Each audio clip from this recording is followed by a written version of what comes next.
Good morning. Conflict and Courage, May 29th, tested again.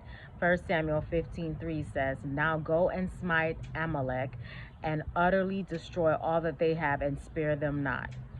The Lord sent his servant with another message to King Saul.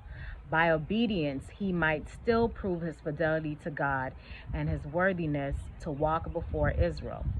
Samuel came to the king and delivered the word of the Lord. The Amalekites had been the first to make war upon Israel in the wilderness, and for this sin, together with their defiance of God and their debasing idolatry, the Lord, through Moses, had pronounced sentence upon them. For 400 years, the execution of this sentence had been deferred, but the Amalekites had not turned from their sins. The Lord knew that this wicked people would, if it were possible, blot out his people and his worship from the earth. Now the time had come for the sentence so long delayed to be executed.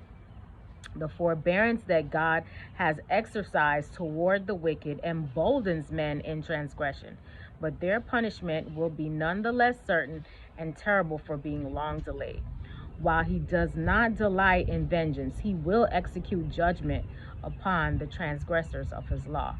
He is forced to do this, to preserve the inhabitants of the earth from utter depravity and ruin. In order to save some, he must cut off those who become hardened in sin. And the very fact of his reluctance to execute justice testifies to the enormity of the sins that call forth his judgments and to the severity of the retribution awaiting the transgressor.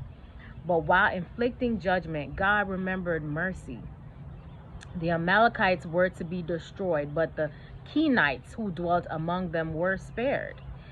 This people, though not wholly free from idolatry, were worshippers of God and were friendly to Israel.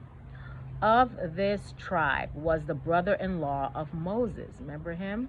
Hobab, who had accompanied the Israelites in their travels through the wilderness, and by his knowledge of the country had rendered them valuable assistance. We'll continue the story tomorrow. Hope you have a great day today. Live courageously.